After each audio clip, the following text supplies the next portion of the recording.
Electrostatics के बाद आपकी जो नई यूनिट है इलेक्ट्रिसिटी,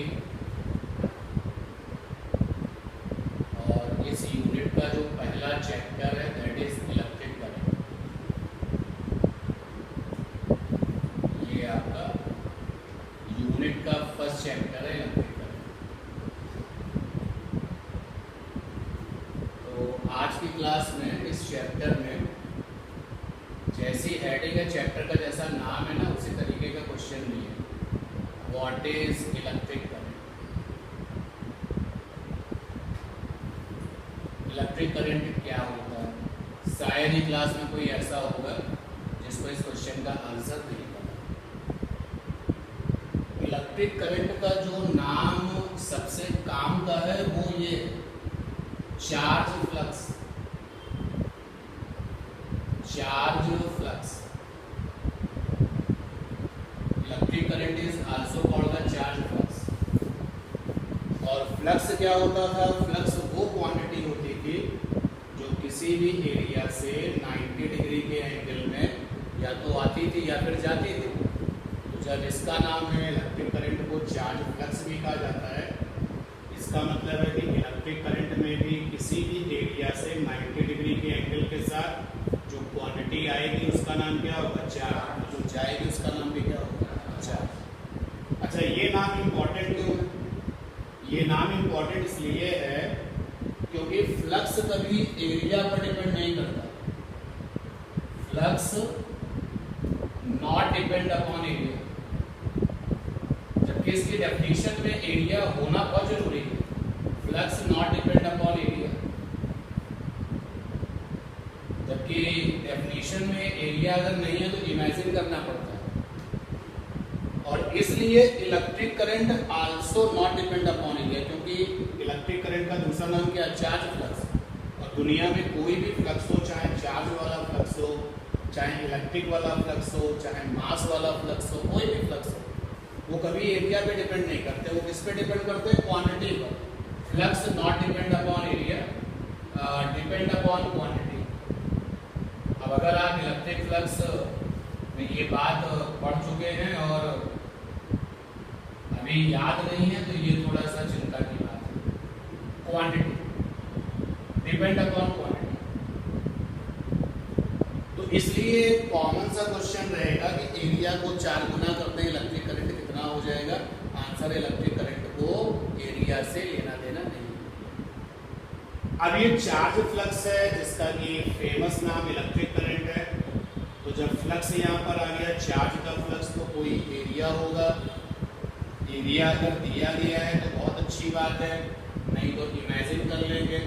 तो हम ये देखेंगे कि इस वाले एरिया से 90 डिग्री के एंगल के साथ कितना चार्ज लिंक हो रहा है। कभी कभी दोनों चीजें होंगी। फिलहाल जो डायग्राम मैंने बनाया उसमें all the charge quantity is entering to the area normally. अगर हम इस तरफ खड़े हैं तो यहाँ से खड़े होकर के ये सारी की सारी जो आप एरो देख रहे हैं ये चार्ज क्वांटिटी है। अब चार्ज क्वांटिटी किस फॉर्म में है? हो सकता है कि ये जो चार्ज क्वांटिटी है ये इलेक्ट्रॉन्स के फॉर्म में हो, क्योंकि चार्ज तो छोटे छोटे क्वांटा से मिलकर के बना होता है। और ये भी हो सकता है कि ये क्वांटिटी चार्ज वाले आयंस के फॉर्म में हो। तो ये जो चार्ज क्वांटिटी है, इस तरफ जब हम खड़े हैं तो total charge quantity is entering to the area normally. और अगर आप इस तरफ खड़े तो फिर आप देख सकते हैं कि ये आप कहोगे कि लीविंग है, आ रही, और जाने वाला फ्लक्स जो था वो नेगेटिव कहलाता था और आने वाला क्या हो? पॉजिटिव। इसीलिए करंट में भी हम पॉजिटिव और नेगेटिव की भी बात करेंगे, ठीक है ना। तो अब इलेक्ट्रिक करंट है क्या? जब आपको ये पता चल जाता है कि चार्ज फ्लक्स है, तो जो फ्लक्स की डेफिनेशन है उसी से क्या बन जाएगी? इलेक्ट्रिक करंट की डेफिनेशन। जो फ्लक्स की डेफिनेशन थी वहीं से इलेक्ट्रिक करंट की डेफिनेशन बनेगी। तो फ्लक्स की डेफिनेशन क्या थी? इलेक्ट्रिक फ्लक्स नहीं, फ्लक्स की क्या डेफिनेशन थी? तो फ्लक्स की डेफिनेशन थी टोटल क्वांटिटी। ये मैं फ्लक्स की डेफिनेशन लिख रहा हूँ। Total quantity which leaving which leaving या फिर एंटरिंग या फिर दोनों और both, total quantity which leaving और एंटरिंग और बोथ नॉर्मली टू गिवन और इमेजिनरी एरिया इन 1 सेकेंड। अगर ये 1 सेकेंड हटा देना तो भी अंडरस्टूड है कि फिजिक्स में कुछ भी ऐसा जहाँ पे टाइम है, टाइम की इंपॉर्टेंस है लेकिन दिया नहीं जा रहा, always you count the 1 second. तो टोटल क्वांटिटी विच लीविंग यानी आ रही है, एंटरिंग या फिर जा रही है या दोनों हो रहा है, नॉर्मली टू गिवन और imaginary area in 1 second is called flux. ये थी फ्लक्स की डेफिनेशन जो आपने फर्स्ट टाइम इलेक्ट्रोस्टैटिक्स में उस आर्टिकल के लिए की थी जब आप इलेक्ट्रिक फ्लक्स पढ़ रहे थे। अब मुझे ये डेफिनेशन बदलनी है इलेक्ट्रिक करंट में, तो जहां पर टोटल क्वांटिटी लिखा है अब वहां पर क्वांटिटी मेंशन कर दो। कौन सी क्वांटिटी? Charge quantity. अब इलेक्ट्रिक फ्लक्स की जब बात होती थी तो वहां पे क्या रहता था? Total electric field lines. तो total charge quantity which leaving और एंटरिंग और बोथ नॉर्मली टू गिवन और imaginary area in 1 second is called, इसका नाम है चार्ज फ्लक्स। और लेकिन जो फेमस नाम है वो क्या है? Electric current. ये तो हुई इलेक्ट्रिक करंट की डेफिनेशन। इलेक्ट्रिक करंट की डेफिनेशन कि 1 सेकेंड के टाइम में टोटल कितनी चार्ज क्वांटिटी किसी भी एरिया से नॉर्मली या फिर नॉर्मली में लीविंग और एंटरिंग है या दोनों है, उसको कहते हैं हम लोग इलेक्ट्रिक करंट। ठीक है ना? ये डेफिनेशन हो गई इलेक्ट्रिक करंट की, नोट कर लीजिए पहले।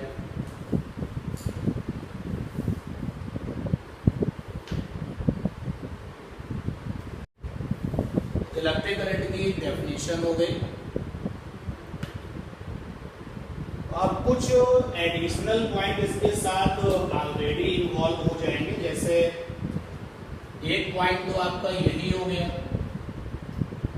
कि जो इलेक्ट्रिक करंट है, हम इलेक्ट्रिक करंट को चार्ज फ्लक्स कहते हैं।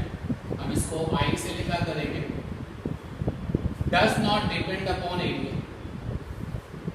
ये कोई नई बात हमने नहीं लिखी क्योंकि ये चार्ज फ्लक्स है और कोई भी फ्लक्स एरिया पे डिपेंड ही नहीं करता। तो electric current does not depend upon area. Depend upon quantity, depend upon charge quantity. एक तो ये फीचर्स आ गए। फ्लक्स की कहानी में जो क्वांटिटी होती है और जो एरिया होता है, अगर हम क्वांटिटी का और एरिया का रेशियो ले लें, जैसे ये देखिए साइड में जो सपोर्टिंग डायग्राम, ये कोई एरिया है, मान लेते हैं इसकी एरिया वैल्यू ये और कोई क्वांटिटी सपोज कर लेते हैं वो क्वांटिटी x वैल्यू की है। तो x वैल्यू की जो क्वांटिटी है वो एरिया के साथ लिंक हो रही है।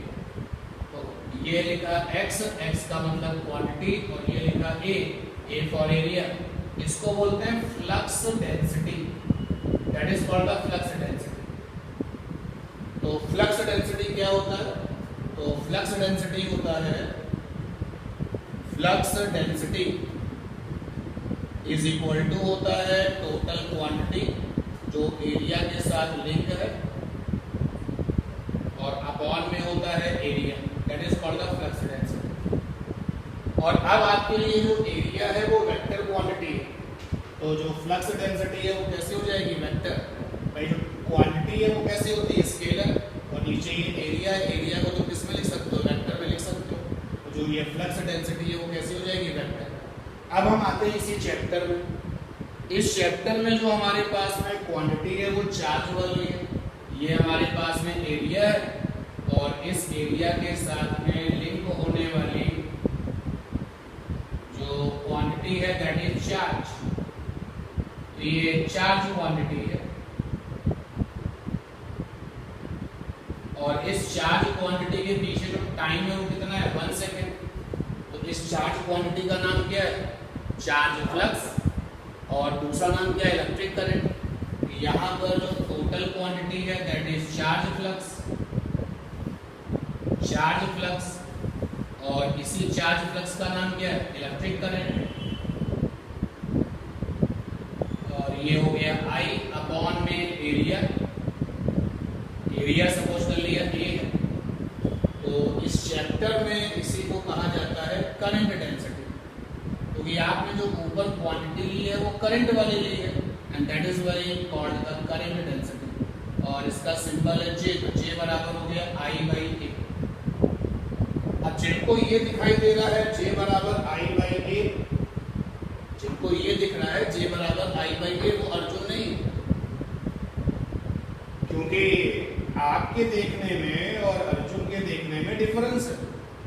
आपको तो अर्जुन बनना है, जे बराबर क्या है, आई बाई ए, ये दिखना चाहिए या कुछ और।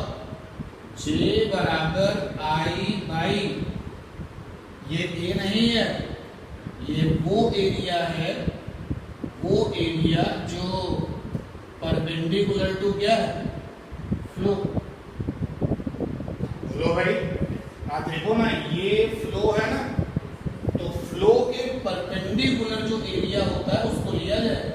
और बात सही भी है कि फ्लक्स डेंसिटी में हम बात करते हैं टोटल क्वांटिटी की, और नीचे किसकी बात करते हैं, एरिया। तो ये जो क्वांटिटी होती है, ये जो एरिया होते हैं, ये आपस में कैसे होते हैं, 90 डिग्री। तो ये जो एरिया है वो क्वांटिटी के फ्लो के साथ कैसा है, 90 डिग्री। तो अगर आपको सारे क्वेश्चंस करने हैं फ्यूचर में करंट डेंसिटी वाले, तो आपको ऐसे याद रहना चाहिए, जे बराबर आई बाई वो एरिया जो फ्लो के साथ कैसा है, परपेंडिकुलर। जैसे कि एक क्वेश्चन यहाँ पे देखिएगा, हमारे पास में एक एरिया ये है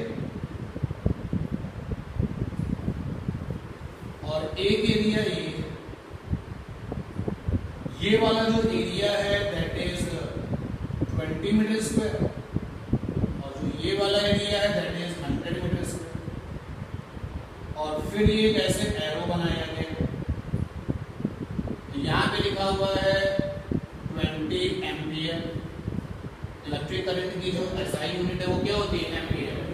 अब हमसे पूछा गया जे निकालिए, करंट डेंसिटी निकालिए, ऑप्शन भी मैंने दे दिए। तो आपने लिखा जे बराबर आई अपॉन वो एरिया जो फ्लो के साथ क्या है, परपेंडिकुलर। वो एरिया कितना है, 20। यहाँ पे 20 बाई 20 कितना आ गया, और नहीं तो फिर आप बोलोगे कि 20 के साथ 20 ले लो, एक जे ये आ जाए, और 20 के साथ 100 ले लो, एक ये आ जाए।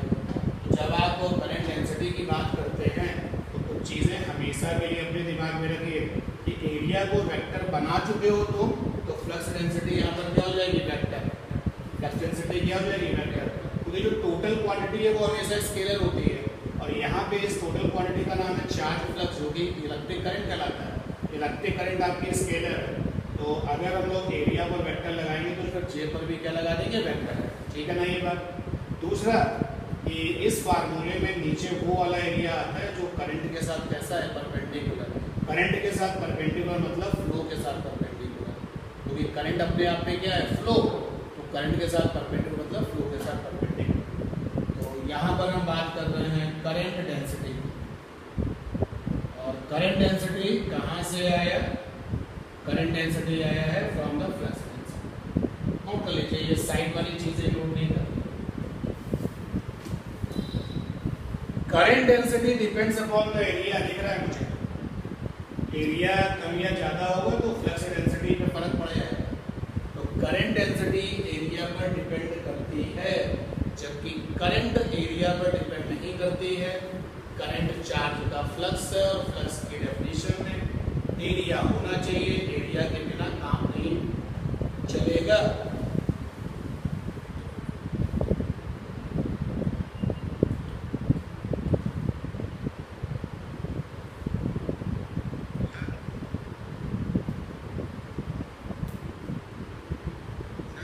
हाँ,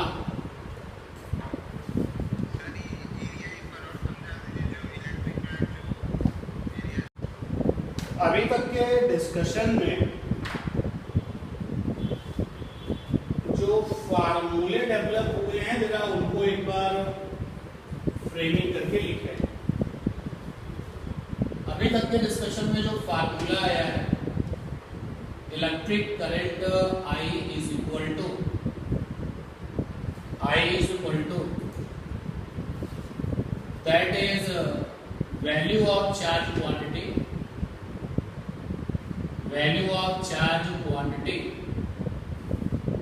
इन 1 सेकेंड। अब वो अंडरस्टूड है कि वो जो चार्ज क्वांटिटी है वो एरिया के साथ परपेंडिकुलर हो, क्योंकि ये फ्लक्स होता है।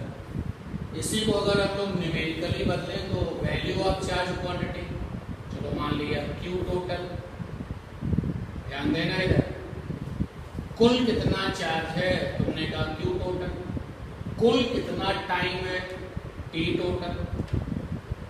1 सेकंड का मतलब हो गया टाइम से डिवाइड करना। अगर आपने ऊपर ले रखा है टोटल चार्ज और नीचे ले रखा है टोटल टाइम, तो आपने जो रिजल्ट बनाया है वो रिजल्ट कहलाता है एवरेज करंट। क्योंकि वैसे भी फिजिक्स में जब एवरेज की बात होती है ऊपर भी टोटल और नीचे भी टोटल, याद है ना, average speed, total distance, total time. जब भी आप एवरेज निकालते हो रेशियो की हेल्प से तो हमेशा ऊपर भी टोटल नीचे भी टोटल। देखो ये रिजल्ट जनरल में लिखा है चार्ज पर सेकेंड, चार्ज पर सेकेंड मतलब charge upon time, charge upon time electric current है। अगर आपने ऊपर ले रखा है टोटल चार्ज, नीचे ले रखा है टोटल टाइम, ये कहानी है एवरेज की। अगर आपसे एवरेज करंट पूछता है तो आप इसको निकाल सकते हैं total charge upon total time. देखिए जो कैलकुलस वाले लोग थे उन्होंने क्या किया, ऊपर लेना था चार्ज तो लिया dq। ये जो dq है ना ये इंस्टेंटेनियस, बहुत छोटा, और नीचे जो टाइम लिया वो भी आपका dt, ये भी इंस्टेंटेनियस। अंडरस्टूड लिखने की जरूरत नहीं है इसकी, बाद में रख दूंगा मैं। ये जो dt वाला टाइम है वो इंस्टेंटेनियस, और इस इंस्टेंटेनियस टाइम में जो कुछ भी निकालोगे वो इंस्टेंटेनियस ही होगा। dt टाइम में कितना चार्ज फ्लो कर गया dq, तो ऊपर भी आपका जो dq है वो इंस्टेंटेनियस है, नीचे जो टाइम है वो भी इंस्टेंटेनियस है। ये जो आपका करंट बनेगा वो कौन सा बनेगा, इंस्टेंटेनियस करंट I। अब बना तो दिया, जब ये रिजल्ट मैथमेटिक्स वालों ने देखा कि I बराबर है dq बाई dt, तो उसको वो लोग क्या पढ़ सकते हैं, इसको पढ़ सकते हैं चार्ज का टाइम के रेस्पेक्ट में डिफरेंशिएशन, ऐसे पढ़ सकते हैं कि भाई अगर ऐसे लिखा जाए ds बाई dt, तो s माने है डिस्टेंस का टाइम के रेस्पेक्ट में डिफरेंशिएशन, dq बाई dt, तो dq में q जो है वो चार्ज है, चार्ज का टाइम के रेस्पेक्ट में डिफरेंशिएशन। और डिफरेंशिएशन तुम करोगे कब, जब चीजें वेरिएबल होंगी। यानी ये जो रिजल्ट आप देख पा रहे हो I बराबर dq बाई dt, ये है तो इंस्टेंटेनियस करंट, और dq बाई dt को हम लोग कहेंगे चार्ज का टाइम के रेस्पेक्ट में डिफरेंशिएशन। टाइम के रेस्पेक्ट में डिफरेंशिएशन कब होगा, जब चार्ज टाइम के साथ क्या बना रहा होगा, इक्वेशन। यार जब डिस्टेंस टाइम के साथ इक्वेशन बनाएगा तभी तो डिफरेंशिएशन करोगे, जब y x के साथ इक्वेशन बनाएगा तभी तो डिफरेंशिएशन करोगे, जब चार्ज टाइम के साथ इक्वेशन बनाएगा तो क्या करोगे, डिफरेंशिएशन। तो बातों ही बातों में एक चीज यहाँ पर और है कि अगर चार्ज टाइम इक्वेशन दी जाए, चार्ज टाइम इक्वेशन गिवन, अगर charge time equation given, then to determine current, to determine electric current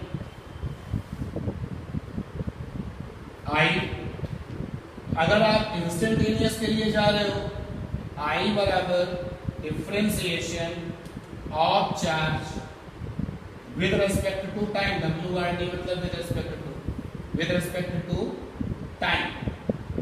that is I बराबर dq बाई dt। और अगर आप जा रहे हो एवरेज करंट के लिए, तो एवरेज करंट को केवल एक ही चीज दिखती है, टोटल चार्ज, और नीचे क्या, टोटल टाइम। मैं इस बात को एक क्वेश्चन के थ्रू समझाने की कोशिश करता हूँ। ये जो इंस्टेंटेनियस करंट है ये तभी आप निकालोगे जब आपको आपके सामने चार्ज टाइम की इक्वेशन मिलेगी। जैसे देखिए क्वेश्चन है आपके लिए, अच्छा क्वेश्चन में अगर कुछ भी नहीं कहा जाता है तो हमेशा इंस्टेंटेनियस निकाला जाता है।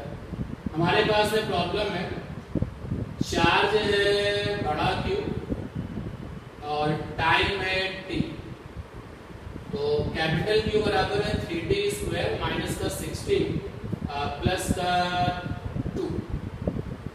Find the current at time t बराबर 4 सेकेंड। अब ये क्वेश्चन, तो इस क्वेश्चन में हमारे दिमाग में दो चीजें आ रही हैं कि एवरेज वाली निकालें करंट या इंस्टेंटेनियस वाली। कुछ भी नहीं कहा जा रहा है तो आप इंस्टेंटेनियस वाली निकालोगे, लेकिन क्योंकि ये पहला क्वेश्चन है तो हम दोनों निकालते हैं। तो सबसे पहले हमने निकाली इंस्टेंटेनियस करंट। इंस्टेंटेनियस करंट कैसे निकलती है, I is equal to dt और नीचे सॉरी इसके साथ होता है चार्ज, I बराबर dt, चार्ज क्या है capital Q, dq by dt। अब इसका जब dq बाई dt निकालोगे, हम लोग इतना आगे हैं फिजिक्स में कि हम सीधे लिखते हैं कि dq बाई dt निकालोगे तो कितना आएगा, आएगा 6t माइनस का 6। अब t बराबर क्या लेना है 4 सेकेंड, 6 इंटू 4 माइनस का 6, 24 माइनस का 6 आ गया 18। I इज इक्वल टू आ गया 18 एम्पीयर। ये तो हो गया इंस्टेंटेनियस वाला करंट। एवरेज वाला करंट निकालते हैं, देखिए कैसे। एवरेज करंट तो I एवरेज बराबर चार्ज का टोटल और नीचे टाइम का टोटल। टाइम का टोटल तो यहाँ 4 सेकेंड है। अब ये क्या है, ये है t समय पर चार्ज, भाई Q का नाम है t समय पर चार्ज।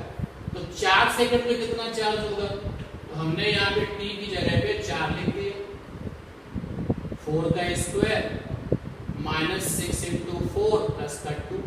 भाई t समय पे चार्ज कितना है, तो 4 सेकंड में कुल कितना चार्ज है, सॉल्व कर लिया। 4 4 जा 16, 16 3 जा 48 और 6 4 जा 24 और प्लस का 2, ये आ गया 50 माइनस का 24, 10 4 6 एंड 4 2 2 26, ये आया 26। कैलकुलेशन देख लेना नहीं गड़बड़, तो ये आ गया 13/2। तो एवरेज करंट का आंसर है 13/2 एम्पियर, जबकि इंस्टेंटेनियस का आंसर कितना है 18। और याद रखो कि अगर आपके सामने चार्ज टाइम इक्वेशन आता है, अगर आपके सामने चार्ज टाइम इक्वेशन आता है और आपसे कुछ नहीं कहा जाता है, तो हमेशा कौन सी करंट निकालोगे, इंस्टेंटेनियस। एवरेज के बारे में तभी सोचोगे जब वो मेंशन करते हैं, ठीक है। नोट करिए जल्दी से। लीजिए करंट की डेफिनेशन के साथ साथ तुमने इसका पहला क्वेश्चन भी हिट कर दिया कि अगर चार्ज टाइम इक्वेशन दी जाए तो हम इलेक्ट्रिक करंट कैसे निकालेंगे। डिफरेंशिएशन तभी होता है जब वेरिएबल सिचुएशंस होती है। चार्ज टाइम की इक्वेशन का मतलब चार्ज टाइम के साथ बदल रहा है, so you can differentiate the equation with respect to time and you have the instantaneous current. In special case if we want to determine average value current, then you can calculate the total charge and total time, finally you have an answer।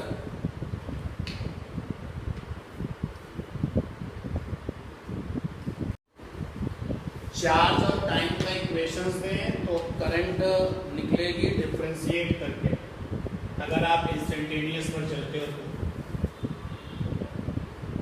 तो यहीं से एक और question stand कर जाता है, वो ये चार्ज और टाइम इक्वेशन दिया है। मैं रिपीट करता हूँ इस बात को, charge time equation given, then instantaneous current I बराबर डिफरेंशिएशन ऑफ चार्ज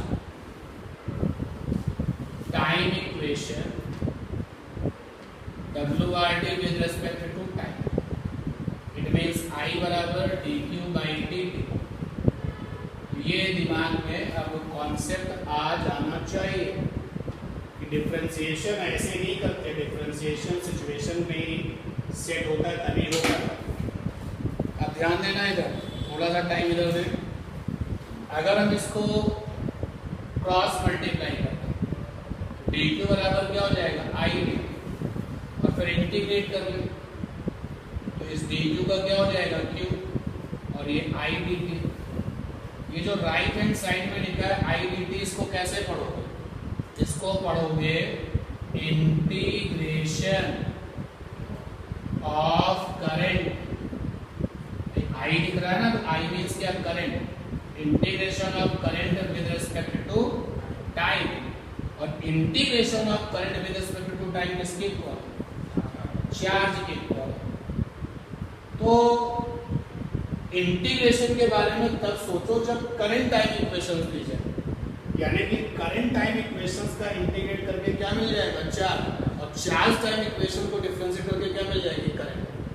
तो आप करंट टाइम इक्वेशन अगर आपके सामने आती है और आपसे चार्ज पूछा जाता है तो क्या करेंगे, इंटीग्रेट करेंगे। तो क्या सीखने को मिल गया, चार्ज क्यू बराबर इंटीग्रेशन ऑफ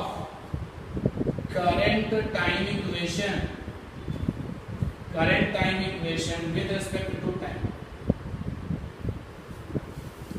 तो एक क्वेश्चन ये भी आ गया कि अगर चार्ज टाइम इक्वेशन दिया जाए तो करंट डिफरेंशिएशन करके निकलेगी, और करंट टाइम इक्वेशन दिया जाए तो चार्ज इंटीग्रेट करके निकलेगा।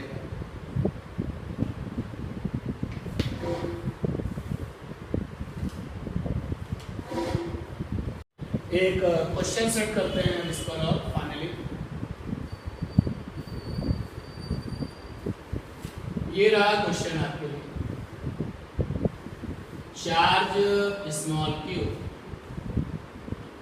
टाइम स्मॉल टी, क्यू बराबर है 3t³ प्लस 2t² माइनस का 90 प्लस का 7।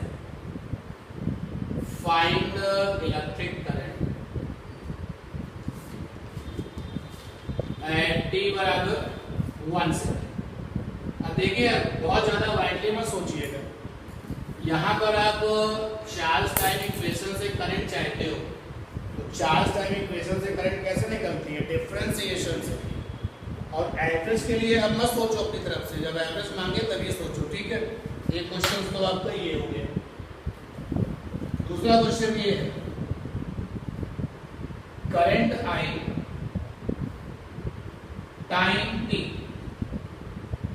आई बराबर है 3t plus 2, find charge at t बराबर 4 सेकेंड। ये दूसरा क्वेश्चन हो गया। तो माइंड में ये सेट हो जाना चाहिए, चार्ज टाइम इक्वेशंस तो करंट डिफरेंशिएशन से, करंट टाइम इक्वेशंस तो चार्ज इंटीग्रेशन से। तो पहले वाले क्वेश्चंस को करते हैं। तो I बराबर है dq/dt, ddt यहाँ पे चार्ज, और इस वाले क्वेश्चन में चार्ज स्मॉल q से है dq/dt। अब dq/dt जब आप निकालेंगे तो आएगा 9t² प्लस का 4t माइनस का 9। t बराबर कितना लेना है, 1 सेकेंड लेना है। तो 9 और 4 13 और 9 4 एम्पियर। ये तो हो गया फर्स्ट वाली प्रॉब्लम का आंसर। अब यहाँ पे करंट टाइम इक्वेशन से चार्ज चाहिए, तो चार्ज Q बराबर होता है इंटीग्रेशन I dt। तो इंटीग्रेशन I क्या है, 3t प्लस 2 साथ में dt, और टाइम कितना दिया गया, 4 सेकेंड। 4 सेकेंड मतलब 0 से 4 सेकेंड। अभी का टाइम 4 सेकेंड है, पहले कितना था नहीं दे रहे हो तो 0 लेके चले। यहाँ पर हो गया Q 0 से 4 3t dt प्लस का 0 से 4 2 dt। Q यहाँ पे आया 3t²/2, 0 से 4 2 बाहर हो गया, अकेले dt का हो जाएगा t सिंपल इंटीग्रेशन है भाई, ये आएगा 3/2 4 स्क्वायर माइनस 0 प्लस 2 4 माइनस 0, तो 4 4 जा 16, 16 2 जा 2 8 जा 16, यहाँ पर आया 24, यहाँ पर आया 8, ये आ गया 32 पूरा। अगला जो टास्क है वो ये है कि वैल्यू ऑफ चार्ज कुछ ले लेते हैं, चलो मान लेते हैं that is Q is in UCM, uniform circular motion. तो फाइंड करंट, फाइंड करंट, बस इतना ही कहा गया कि यूसीएम में है। हाँ, जब यूसीएम में है तो कभी कभी उस यूसीएम की अपनी रेडियस दी जाएगी, जैसे ये मैंने एक रास्ता बना दिया यूनिफॉर्म सर्कुलर मोशन का, और ये चार्ज है, मूव कर रहा है v स्पीड से, स्पीड बदलती नहीं है यूसीएम, वेलोसिटी बदलती है डायरेक्शन की वजह से। अगर कोई चार्ज यूसीएम में है तो how you calculate the current, दिमाग के घोड़े दौड़ाने शुरू किए। इंस्टेंटेनियस में यहाँ तो टोटल चार्ज चक्कर लगा रहा है, इंस्टेंटेनियस में तो हमें छोटा अमाउंट चाहिए होता है, इंस्टेंटेनियस तो सोच नहीं पाएंगे। दूसरा केवल क्या तरीका है, एवरेज। और जब आप एवरेज में सोचोगे तो एवरेज में जब जाओगे तो ऊपर रहेगा चार्ज का टोटल और नीचे क्या रहेगा, टाइम का टोटल। अब चार्ज का टोटल तो यहाँ क्यों है, टाइम का टोटल क्या है, नथिंग से स्पेशल, तो गो फॉर द एक साइकिल। और एक साइकिल का टाइम जो होता है टाइम पीरियड भी कहलाता है, time period, time for one cycle, time for one cycle. देखो सिचुएशन फर्स्ट होगी थी, हमने सोचा कि यहाँ इंस्टेंटेनियस निकालें, तो इंस्टेंटेनियस में you have A small quantity, here you have A total quantity of charge किसी यूसीएम, तो नहीं बन पाएगी बात। तो एवरेज पर सोचा, तो एवरेज पे सोचा तो ऊपर चार्ज का टोटल, नीचे टाइम का टोटल। चार्ज का जो टोटल है वो कैपिटल क्यू है, टाइम का टोटल क्या है, आधा चक्कर भी हो सकता है, चौथाई चक्कर भी हो सकता है, 1/4। तो सर्कुलर मोशन के केस में जब टाइम लेने की बारी आती है और कुछ नहीं कहा जाता है तो हमेशा टाइम लेते हैं एक साइकिल। तो एक साइकिल का टाइम कैपिटल टी है, यहाँ से I बराबर हो गया Q बाई कैपिटल टी, ये हो गया Q इंटू एफ, तो 1/t बराबर फ्रीक्वेंसी, फ्रीक्वेंसी मीन्स साइकिल पर second, frequency is cycle per second. Sometimes you have a question, you have a frequency, and also you can write q omega by 2 pi, क्योंकि omega बराबर है 2 पाई F, F बराबर omega by 2, omega is the angular speed, q omega by 2 pi, and also you can write qv upon 2 pi r, r is a path की radius. देखो मैंने यहाँ पे omega को गायब कर दिया, तो क्या फंडा लगाया होगा, v is equal to r omega, omega बराबर v बाई r। यूसीएम की कहानी में v is a linear speed, चक्कर लगाने वाले की जो ये स्पीड है that is called the linear speed. तो यहाँ पे ओमेगा की जगह पे v बाई r लिख दिया, तो qv अपॉन 2 पाई r। तो आज के बाद अगर कभी ये इंफॉर्मेशन मिले कि यू हैव ए चार्ज की quantity under the UCM, then find the current, you have a number of options. Charge और टाइम एक साइकिल का पता हो तो ये लगाओ, फ्रीक्वेंसी चार्ज पता हो तो ये लगाओ, ओमेगा में स्पीड पता हो तो ये लगाओ, लीनियर वाली स्पीड पता हो तो ये लगाओ। आर यहाँ पर क्या रास्ते की रेडियस, ठीक है ना। और जो यही सोच है, यही सोच इस पॉइंट को सपोर्ट करती है, कौन से, all orbits in which electron revolving are equivalent to current loop.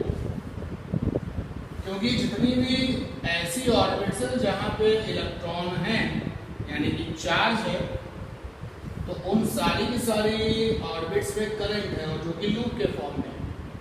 All orbits in which electrons revolving are equivalent to current loop. अब जरा अपना दिमाग जो है तुरंत डालिए उस सिचुएशन के लिए कि न्यूक्लियस है, न्यूक्लियस के चारों तरफ क्या है, ऑर्बिट्स है, और ऑर्बिट में कौन चक्कर लगा रहा है, इलेक्ट्रॉन। देखो रिजल्ट कैसे आ जाएगा, I बराबर Q माने इलेक्ट्रॉन का चार्ज, एक ऑर्बिट की बात कर रहे हैं, E/T E into F E ओमेगा/2 EV/2 अब की बार जो ये R है वो क्या होगी, ऑर्बिट की रेडियस। अब की बार जो R होगा वो ऑर्बिट की रेडियस।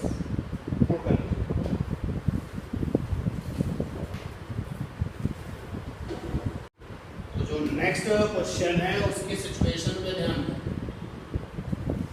हमारे पास होंगे आइडेंटिकल चार्ज कैरियर्स।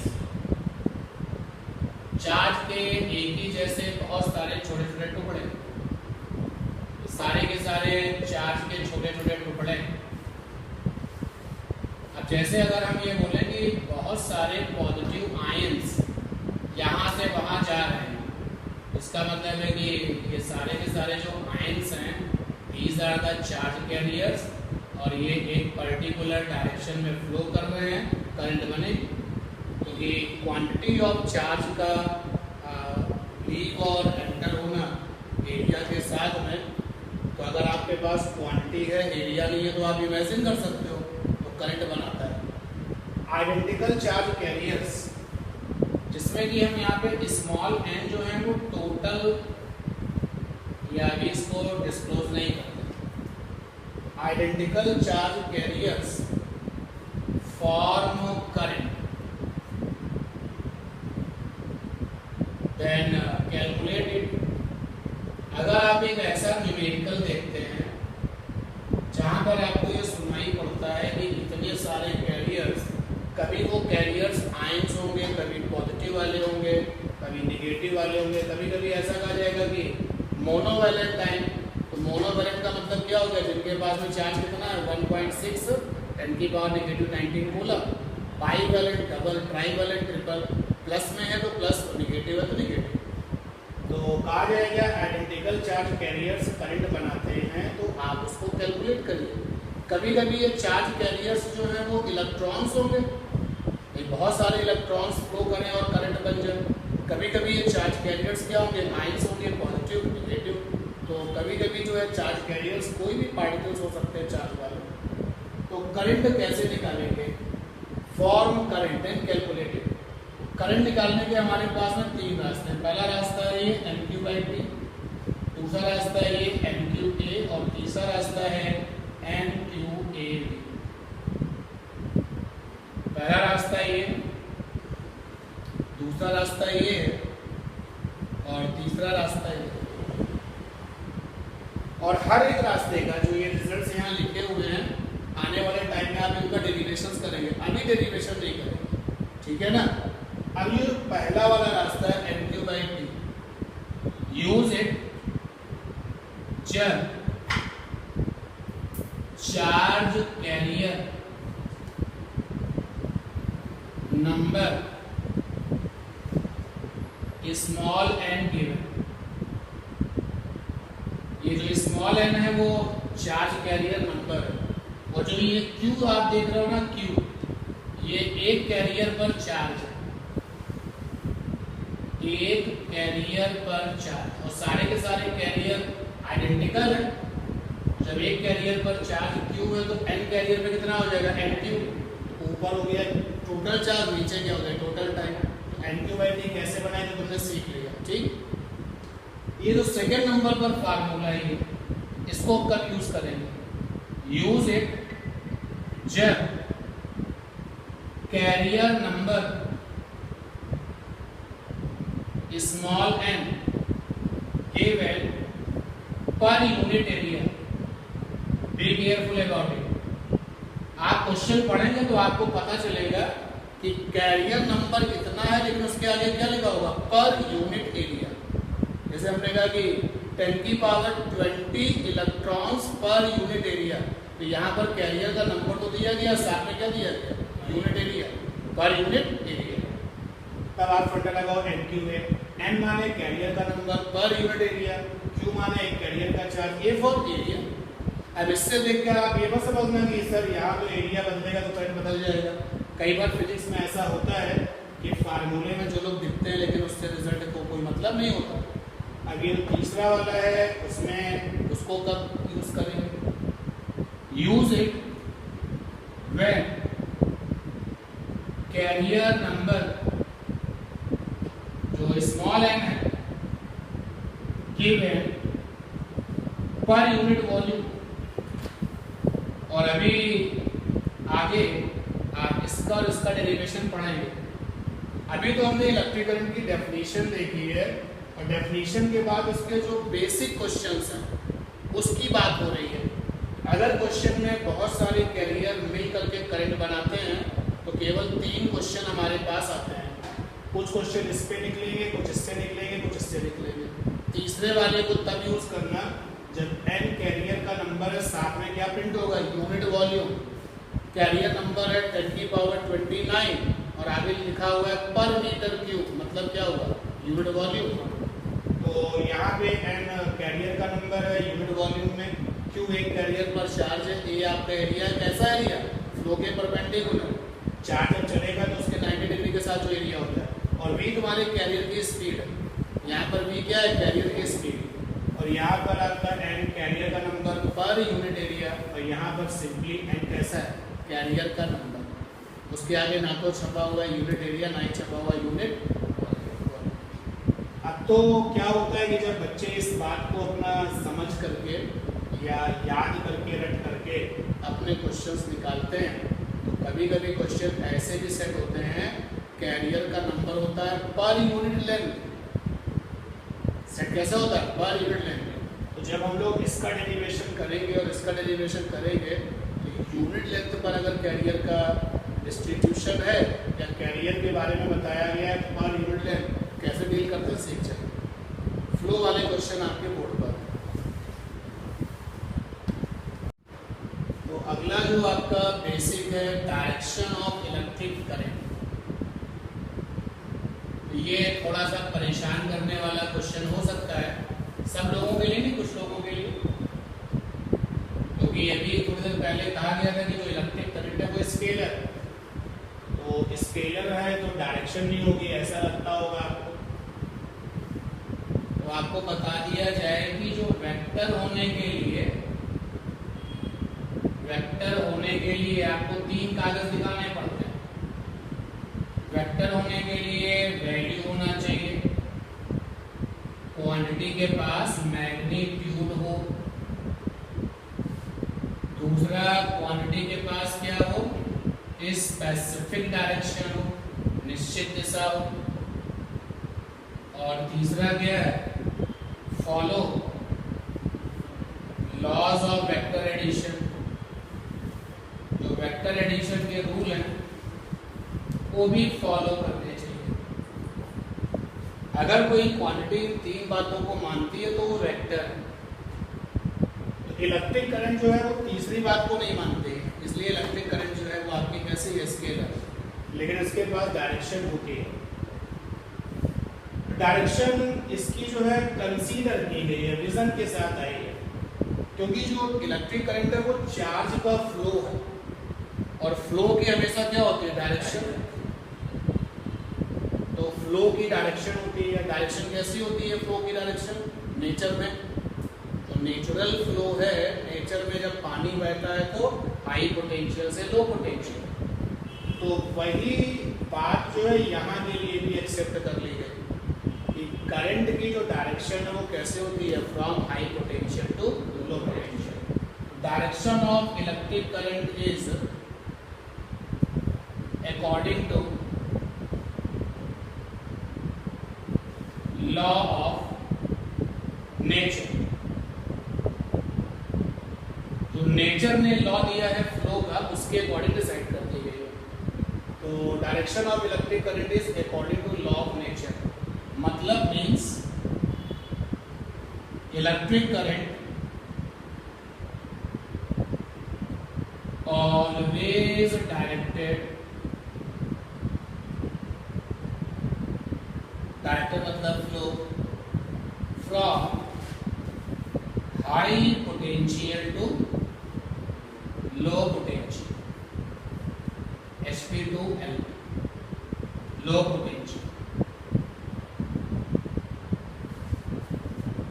तो एक्सपर्ट्स ने मिल करके जब ये विजन रखा, सभी लोगों ने एक्सेप्ट कर लिया, भाई डायरेक्शन ऑफ फ्लो करंट का ऐसे लिया जाएगा। इधर ये जो इलेक्ट्रिक फील्ड है, तो इक्विपोटेंशियल सरफेस जब पढ़ रहे थे तब ये सीखा था कि जो इलेक्ट्रिक फील्ड लाइंस होती हैं, इलेक्ट्रिक फील्ड लाइंस या इलेक्ट्रिक फील्ड हमेशा हाई से कहां चलती है, तो इलेक्ट्रिक करंट भी हाई से लो चलती है, इलेक्ट्रिक फील्ड भी हाई से लो चलती है, और करंट भी हाई से क्या चलती है, लो। तो दोनों को मैच करा दो, यानी कि direction of electric current is along the direction of electric field. क्योंकि चार्ज का फ्लो कब होगा, जब इलेक्ट्रिक फील्ड होगी, ऐसा थोड़ी ना होगा। चार्ज का फ्लो तो तब होगा जब क्या होगी, इलेक्ट्रिक फील्ड। इस चीज को यहाँ पर मैच करके लिख दिया जाए। इसी बात को ऐसे लिखा जा सकता है, इसी पहले पॉइंट को, कि direction of electric current, direction of electric current is along the direction of electric field,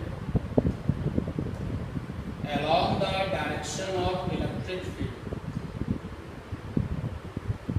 बिल्कुल सही बात है, दोनों बातें। अब थोड़ा सा और देखो, माइक्रो लेवल पर दिमाग लगाते हैं, क्योंकि इलेक्ट्रिक फील्ड के बिना वो चार्ज कभी फ्लो ही नहीं करेगा।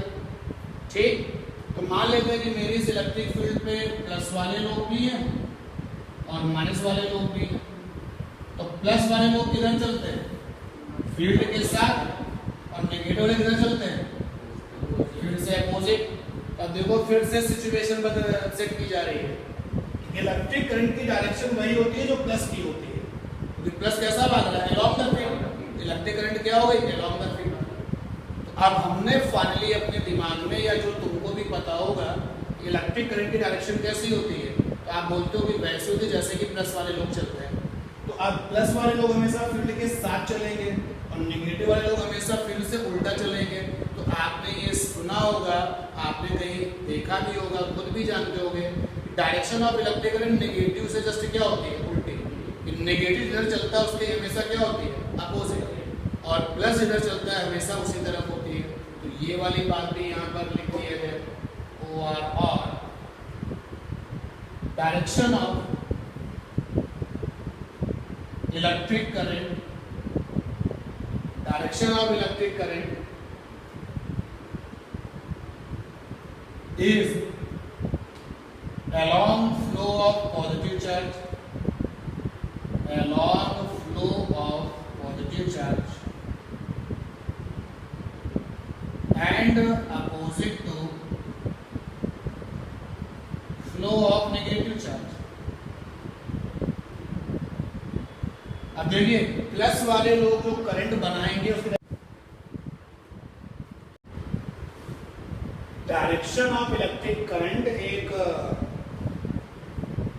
डिसीजन है जो सब लोगों ने मिल करके लिया है, क्योंकि ये चार्ज का फ्लो है और फ्लो का डायरेक्शन होता है, और about the flowing charge you have some information. और फ्लो जो होता है वो हमेशा हाई पोटेंशियल से लो पोटेंशियल होता है, अगर हम लॉ ऑफ नेचर को देखें तो।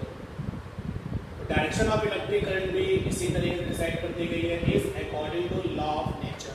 मतलब इलेक्ट्रिक करंट ऑलवेज डायरेक्टेड, यानी कि flow from high potential HP to low potential LP। अब जब ये बात हमने लिखी, तो जब ये बात हमने बताई तो लोगों ने हमको ये भी बताया और हम भी ये जानते हैं, इलेक्ट्रिक फील्ड लाइन में तो हाई पोटेंशियल से लो पोटेंशियल चलते हैं, electric field line high potential से लो पोटेंशियल चलती हैं, और करंट भी हाई पोटेंशियल से लो पोटेंशियल एक्सेप्टेड डायरेक्शन। तो क्यों ना ऐसे लिख दिया जाए कि direction of electric current is along the direction of electric field. बात सही है। अब ये जो इलेक्ट्रिक फील्ड है, इसमें जो प्लस वाले चार्ज होते हैं वो फील्ड के साथ भागते हैं और नेगेटिव वाले फील्ड से उल्टा भागते हैं। तो प्लस वाले फील्ड के साथ है, करंट भी फील्ड के अलोंग है, तो हमने ये सीख लिया direction of electric current is always along the flow of the positive charge. ये पॉजिटिव चार्ज हमेशा फील्ड के साथ होता है, अलोंग द फील्ड होता है, करंट भी अलोंग द फील्ड है। यू कैन रिलेट देम कि जिस डायरेक्शन में पॉजिटिव चार्ज चलते हैं इलेक्ट्रिक करंट भी उसी डायरेक्शन में होती है। और नेगेटिव चार्ज तो इलेक्ट्रिक फील्ड से उल्टा चलते हैं, लेकिन करंट तो फील्ड के अलोंग चलती है। तो यानी नेगेटिव के केस में करंट की डायरेक्शन हमेशा इससे उल्टी होगी, नेगेटिव अगर इधर भागेगा तो करंट उधर भागेगा। तो यहाँ पर आ गया and opposite to flow of negative charge. तो इसलिए हमने जनरल वे में ये कहते हुए सुना है, लिखा हुआ भी देखा है कि जिधर इलेक्ट्रॉन चलते हैं करंट हमेशा उसकी उल्टी चलती है। उसके पीछे लॉजिक ये है कि इलेक्ट्रॉन अगर ऊपर जा रहे हैं, कोई अगर आपसे ये कहे कि सारे इलेक्ट्रॉन ऊपर जा रहे हैं, तो इसका मतलब फील्ड कैसी है, नीचे की तरफ, क्योंकि नेगेटिव तो हमेशा फील्ड से क्या चलता है, अपोजिट। अगर इलेक्ट्रॉन ऊपर जा रहे हैं तो फील्ड नीचे की तरफ, और करंट कैसे होगी, नीचे की तरफ। करंट किसके साथ होती है, फील्ड के साथ। और इसी बात को जब तुम अटैच करोगे, रिलेट करोगे इलेक्ट्रॉनों के साथ, तो बोलोगे इलेक्ट्रॉन के चलने के जस्ट उल्टा। And similarly opposite to flow of the negative charge. और यहाँ पर मैं एक बात और बता दूं कि मान लो किसी जगह पर प्लस और माइनस दोनों ही है, तो सारे प्लस वाले लोगों ने मिलकर के करंट I1 बनाई और नेगेटिव वाले लोगों ने मिलकर के करंट क्या बनाई, I2। टोटल करंट क्या होगी, प्लस, क्योंकि जो प्लस वाले लोगों ने करंट बनाई उसकी डायरेक्शन कैसी होगी, अलोंग द फील्ड, और जो नेगेटिव वाले लोगों ने मिलकर करंट बनाई होगी उसकी डायरेक्शन कैसी होगी, अलोंग द फील्ड। बोलो यार, that is why total current कैसी होगी, प्लस। ठीक है। अगर पॉजिटिव और नेगेटिव कहीं पर एक साथ करंट में पार्टिसिपेट करते हैं, टोटल करंट कैसे होगी, प्लस करके मिलेगी। अब ये नज़ारा आपको कहाँ मिलता है, डिस्चार्ज ट्यूब में मिलता है, इलेक्ट्रोलिसिस फिनोमेना में मिलता है, जब इलेक्ट्रोलिसिस सिचुएशंस होती है। तो अगर आपसे इस तरीके का क्वेश्चन रहता है कहीं पर, बहुत सारे पॉजिटिव आयंस और करंट मेंटेन करते हैं, बहुत सारे नेगेटिव आयंस भी उसी जगह पे करंट मेंटेन करते हैं, बताओ टोटल करंट क्या है। तो पर्सनली पहले पॉजिटिव वाली करंट निकाल दी, कैसे, I बराबर NQ/T लगा तो वो लगा दिया, I बराबर NQ/A लगा तो वो लगा दिया, नहीं तो I बराबर NQ/AB लगाया। प्लस वालों की करंट आ गई, नेगेटिव वालों की करंट आ गई, टोटल करंट कैसे निकलेगी, प्लस करके, सब्ट्रैक्ट करके नहीं निकलेगी। समझ पा रहे हैं क्यों, क्योंकि प्लस वाले जो करंट बनाएंगे उनकी डायरेक्शन कैसी होगी, अलोंग द फील्ड, नेगेटिव वाले करंट बनाएंगे उसकी डायरेक्शन कैसी होगी, अलोंग द फील्ड। तो फिर टोटल कैसे निकलेगा, प्लस करके।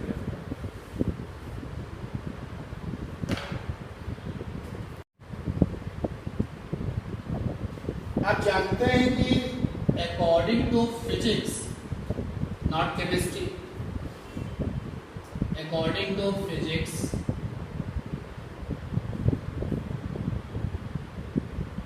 What is electric battery.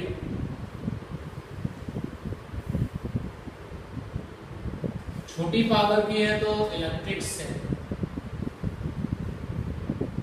तो फिजिक्स में ये बताना है कि ये इलेक्ट्रिक बैटरी क्या होती है, इलेक्ट्रिक सेल क्या होता है। केमिस्ट्री में ये क्वेश्चन आए तो फिर आप पूरी की पूरी डिटेल में जाते हो कि इसमें एक इलेक्ट्रोलाइट सोल्यूशन होता है, इलेक्ट्रोड्स होते हैं, ठीक है, ऑक्सीडेशन नंबर की बात करते हो, रिडक्शन नंबर की बात करते हो, फिर वहाँ से कैथोड एनोड, और फिर केमिकल रिएक्शन, वो सब चीज़ें। फिजिक्स के पॉइंट ऑफ व्यू से इलेक्ट्रिक बैटरी क्या है, फिजिक्स के पॉइंट ऑफ व्यू से इलेक्ट्रिक बैटरी का जो सिंबल है वो ये है, छोटी वोल्टेज की है तो बड़ी लाइन छोटी लाइन, ये बड़ी वाली लाइन जो है वो हाई पोटेंशियल है, छोटी वाली लाइन लो पोटेंशियल। और जनरली हाई को हम लोग किस में लिखते हैं प्लस, हाई पोटेंशियल को किस में लिखते हैं प्लस, लो को किस में लिखते हैं माइनस। ये ऐसा नहीं है कि ये रेस्ट्रिक्शन है तुम्हारे ऊपर, ऐसा है नहीं कि रेस्ट्रिक्शन। जैसे सपोज कर लो अगर आपसे कोई पूछे कि ये हाई और ये लो है, दोनों नेगेटिव हो सकते हैं, हाई और लो दोनों नेगेटिव हो सकते हैं। ये हाई वाला भी नेगेटिव है और लो वाला भी नेगेटिव है, हाई वाला भी पॉजिटिव है और लो वाला भी पॉजिटिव है। लेकिन जनरल वे में फिजिक्स में जो हाई पोटेंशियल पर है उसको किसका कौन सा सिंबल है प्लस, जो लो पोटेंशियल उसका माइनस। छोटा अगर है तो इस तरीके से, बड़ा है तो ऐसे अल्टरनेट। ये बैटरी का सिंबल है, बहुत सारे सेल सीरीज में जोड़ दो बन जाती है बैटरी।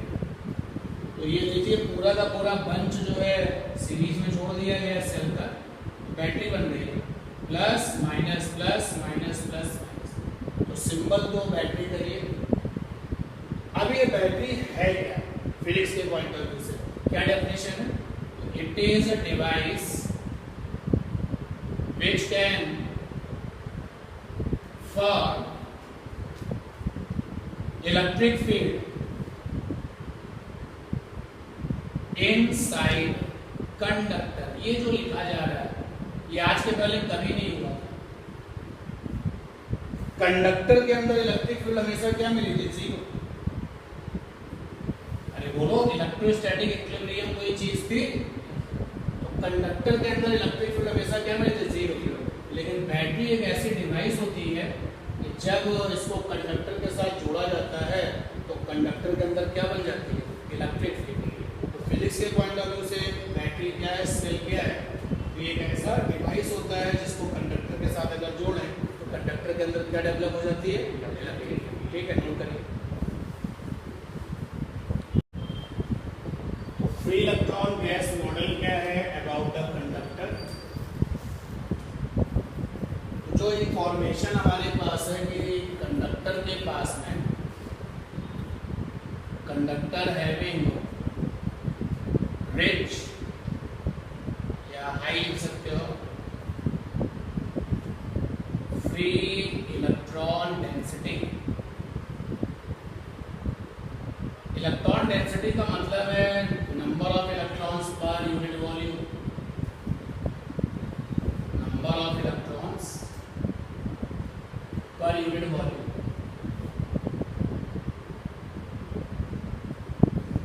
एंड दैट इज 10 की पावर 29 फ्री इलेक्ट्रॉन्स, किसी बुक में 10 की पावर 28 भी लिखा है पर मीटर क्यूब। और ये सिल्वर को लेकर के स्टैंडर्ड है आपके सामने। ये जो सिल्वर कंडक्टर है वो सबसे अच्छा कंडक्टर है, तो उसके अंदर यूनिट वॉल्यूम में इतने फ्री इलेक्ट्रॉन्स होते हैं। तो जो बाकी के लोग हैं इससे थोड़ा बहुत नीचे, जैसे किसी कॉपर में 10 की पावर 27 होगा, उसमें 10 की पावर 28 होगा, इसी के आसपास रहते हैं। ठीक है, तो कंडक्टर जो है उनके पास में फ्री इलेक्ट्रॉन्स बहुत सारे होते हैं। तो मॉडल को एक तो ये बात आपको बताता है, ये तुम्हें पहले भी पता। अब इसका नाम गैस मॉडल क्यों है, जरा वो सुनो। तो ये मॉडल ये कहता है कि जैसे अगर किसी बर्तन में गैस को बंद कर दो तो गैस के मॉलिक्यूल जहां माने वहां जा सकते हैं, कहीं पर भी जा सकते हैं। तो बताओ बंद जो गैस होती है बर्तन के अंदर वो क्या क्या करती है? तो आपने बोला कि वो रैंडम मोशन करती है। गैस के मॉलिक्यूल्स क्या करते हैं? रैंडम मोशन करते हैं। हमने कहा और क्या करती है ये? तो आपने कहा कि इनकी जो अपनी मूवमेंट होती है वो इंस्टेंटेनियस होती है, कभी भी कहीं भी किसी भी डायरेक्शन में जा सकते हैं। तीसरा और क्या करते हैं? तो आपने कहा कोलिजन होता है दीवारों के साथ, आपस में कोलिजन नहीं होता, लेकिन ये सारे के सारे जो मॉलिक्यूल्स हैं किससे टकराते हैं? ये बात पता है ना कि गैस के मॉलिक्यूल्स आपस में रेयरली ही टकराते हैं, जनरल वे में ये आपस में नहीं टकराते हैं। ये किससे टकराते हैं? बर्तन की दीवार के साथ। तो कोलिजन करते हैं बर्तन की दीवार के साथ। और क्या करते हैं? इस कोलिजन से टेम्परेचर आता है, तो टेम्परेचर की वजह से इनके पास जो स्पीड होती है वो थर्मल स्पीड कहलाती है, और वो जो थर्मल स्पीड होती है वो टेम्परेचर पे डिपेंड करती है। अगर तुमने बाहर से भी टेम्परेचर दे दिया तो इनकी स्पीड क्या हो जाएगी, बढ़ जाएगी। तो बर्तन में बंद गैस के मॉलिक्यूल्स जो जो करते हैं उसकी लिस्ट बना लो कि वो ये करते हैं, सबकी लिस्ट बना डालो। वही सारे काम इस कंडक्टर में बंद फ्री इलेक्ट्रॉन्स करता है। फ्री इलेक्ट्रॉन गैस मॉडल का मतलब समझ लीजिए कि भाई हमारे पास में कंडक्टर है, सपोज कर लो कि ये कंडक्टर है, ये कंडक्टर, इसके अंदर क्या है, फ्री इलेक्ट्रॉन्स। तो फ्री इलेक्ट्रॉन्स बंद है। अब ये जो मॉलिक्यूल बंद है वो बर्तन की दीवार है, और जो फ्री इलेक्ट्रॉन्स बंद है वो दीवार जो है वो एटम की लेयर है, and that is called the lattice plane. उसको क्या कहते हैं, लैटिस प्लेन। उस दीवार का नाम है लैटिस प्लेन। तो बर्तन में बंद गैस के मॉलिक्यूल रैंडम मोशन करते हैं, तो सिमिलरली फ्री इलेक्ट्रॉन भी अपने मटेरियल के अंदर क्या करते हैं, रैंडम मोशन करते हैं। बर्तन में बंद गैस के मॉलिक्यूल्स टकराते हैं, कोलिजन करते हैं विद द दीवार, तो आपके जो ये फ्री इलेक्ट्रॉन्स हैं ये भी कोलिजन करते हैं विद द लैटिस प्लेन, ठीक है ना। बर्तन में बंद गैस के मॉलिक्यूल्स के पास होती है थर्मल स्पीड, और वो जो थर्मल स्पीड है वो proportional to under root temperature होती है। तो इन फ्री इलेक्ट्रॉनों के पास में भी क्या होती है, थर्मल स्पीड। और थर्मल स्पीड की वैल्यू जब फ्री इलेक्ट्रॉन में निकाली जाती है तो 10⁵ मीटर पर सेकेंड आती है, बहुत तगड़ी स्पीड है ये, ठीक है ना। और फिर वहां पर जितनी भी बातें मैंने बताया ना कि एक लाइन में सारी बातें बता दी कि बर्तन में बंद गैस के मॉलिक्यूल जो जो करते हैं वो सारे के सारे काम कौन करते हैं, फ्री इलेक्ट्रॉन, जो कि किसके अंदर बंद होते हैं, कंडक्टर के अंदर। तो हेडिंग है आपकी free electron gas model about the conductor, पहला पॉइंट लिखिए और बाकी के पॉइंट आपको लिखिए। पहला पॉइंट तो आपका ये हो गया। दूसरा पॉइंट, एक ही पॉइंट में सारी बात करने का तरीका क्या है, ध्यान दो। Free electrons inside the conductors behaves like gas molecules in a container. आगे सारी बातें लिखो आप।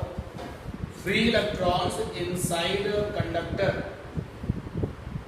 Free electrons inside conductor, free electrons inside conductor behaves like gas molecules in a container, behaves like gas molecules in a container। Bracket में जैसे random motion करना तो random motion, comma करके कोलिजन, फिर कॉमा करके थर्मल स्पीड, और भी जो भी फीचर्स आप gas molecules in a container में जानते हो, सारे के सारे फीचर्स आपके इस इलेक्ट्रॉन के पास भी हैं। तीसरा point,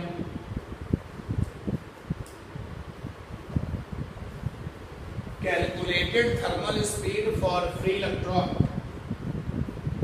calculated thermal speed for free electron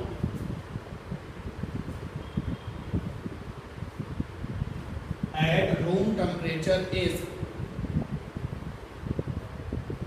10⁵ meter per second, 10⁵ metre पर सेकेंड। तो जो इस मॉडल को बना रहा है, इस मॉडल को जो सपोर्ट कर रहा है, उसने आपको यहां तक पहुंचा दिया।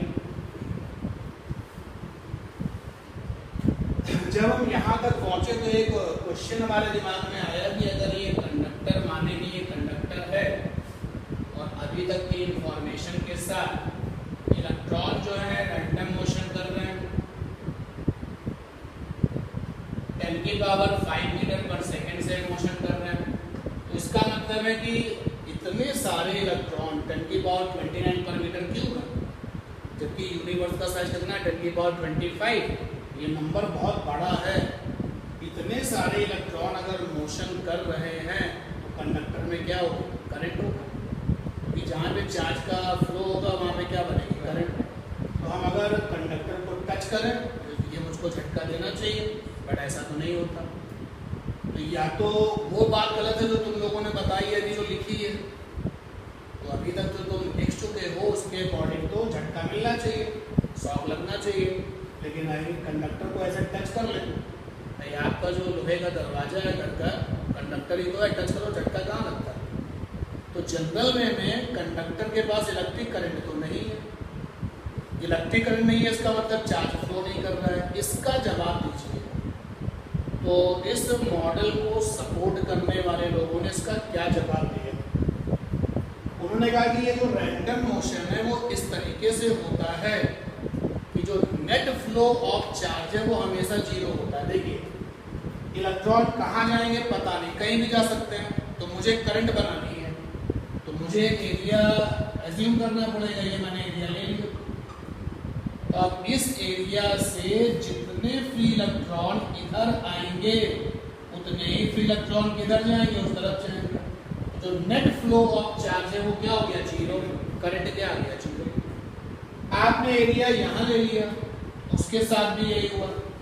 तो इस सवाल का जवाब क्या निकाला मॉडल देने वालों ने कि ये जो इलेक्ट्रॉन्स हैं फ्री वाले, ये इस तरीके से मोशन करते हैं कि net flow of charge always remain zero and that is why in general no electric current take place throughout the conductor. ठीक है ना? देखेंगे next point. In general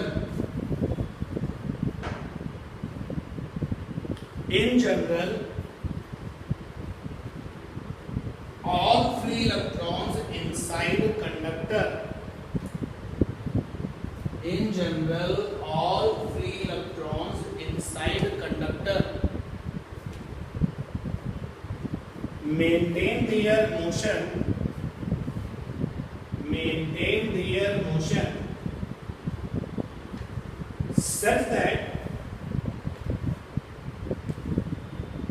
such that net flow of charge always remain zero, such that net flow of charge always remain zero. Therefore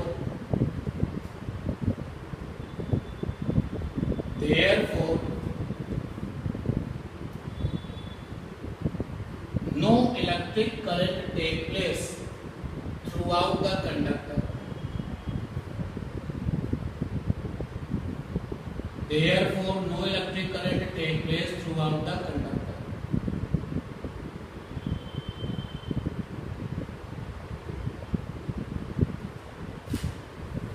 इस model को support करने वालों ने उस क्वेश्चन का जवाब ये दिया। और मैं इसके सपोर्ट में एक सिंबल का डायग्राम बना रहा हूं।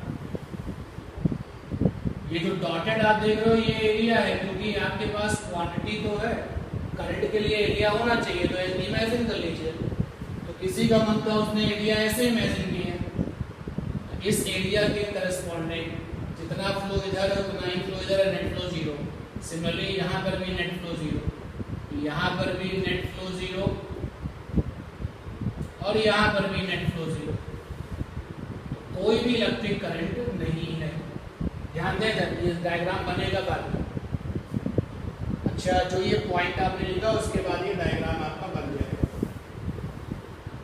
तो जब हमने इस इलेक्ट्रिक कंडक्टर को बैटरी के साथ जोड़ दिया, सेल के साथ जोड़ दिया, फिर हमने इसको टच किया तो शॉक लगा। तो बैटरी के साथ जोड़ने से ऐसा क्या हो गया कि कंडक्टर में करंट आ गया। तो बैटरी जो है वो ये डिवाइस होती है जो कंडक्टर के अंदर क्या जनरेट कर देती है? Electric field. अब जब कंडक्टर के अंदर इलेक्ट्रिक फील्ड आ गई तो ये जो आपके फ्री इलेक्ट्रॉन्स थे जो कहीं भी जा रहे थे, अब इनके ऊपर बाउंडेशन लग गई। भाई अभी ये फ्री इलेक्ट्रॉन जो था ये इधर जा सकता था, रैंडमली डायरेक्टली कहीं जा सकता था। तो अब इस इलेक्ट्रिक फील्ड से इसको कैसे चलना पड़ेगा, opposite to the electric field. तो सारे के सारे फ्री इलेक्ट्रॉन जो रैंडम मोशन कर रहे थे, अब उन्होंने इलेक्ट्रिक फील्ड की वजह से रैंडम मोशन करना क्या कर दिया, बंद। बोलो भाई, रैंडम मोशन बंद हो गया। तो रैंडम मोशन बंद हो गया तो मोशन कैसा हो रहा, opposite to the electric field. तो अब opposite to the electric field अगर ये फ्लो हो रहा है तो एरिया तो अब हम ऐसे ही ले पाएंगे ना। अब जब हम एरिया इमेजिन करेंगे तो अब इस एरिया के करस्पॉन्डिंग नेट फ्लो जीरो कभी होगा ही नहीं। इधर खड़े होगे तो बोलोगे coming, all the electrons are coming. उधर खड़े होगे तो क्या बोलोगे, गोइंग। अभी यहाँ पे क्या सोचते आ रहे हो तो नहीं, क्या हो रहे हैं, जा रहे हैं, नेट फ्लो क्या, zero. And that is why यहाँ पे करंट बन चुकी है क्योंकि नेट फ्लो जीरो। तो डायग्राम में जगह छोड़ दीजिए, छोड़ दिया, अगले पॉइंट पर आएंगे। When conductor is connected with a battery, when conductor is connected with battery,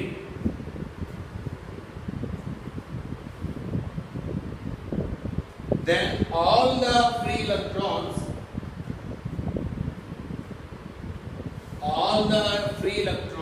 drifted, drifted के अंडरलाइन कर देना, drift मतलब मोड़ देना। all the free electrons drifted in a specific direction due to electric field inside conductor. All the free electrons drifted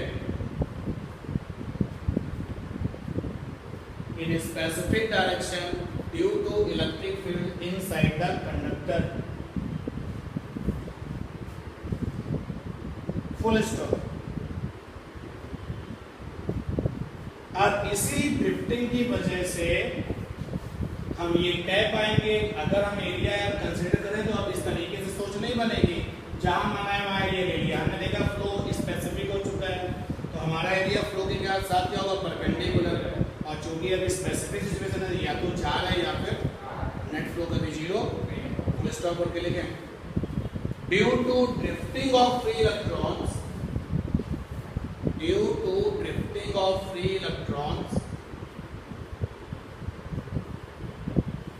now comma करके, now net flow of charge, now net flow of charge not become zero, therefore electric current take place throughout the conductor. Therefore electric current take place throughout the conductor.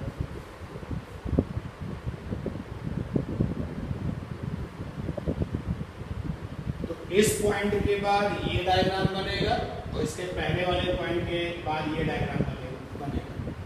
तो यहाँ पर net flow not zero, complete हुआ आपका free electron gas model.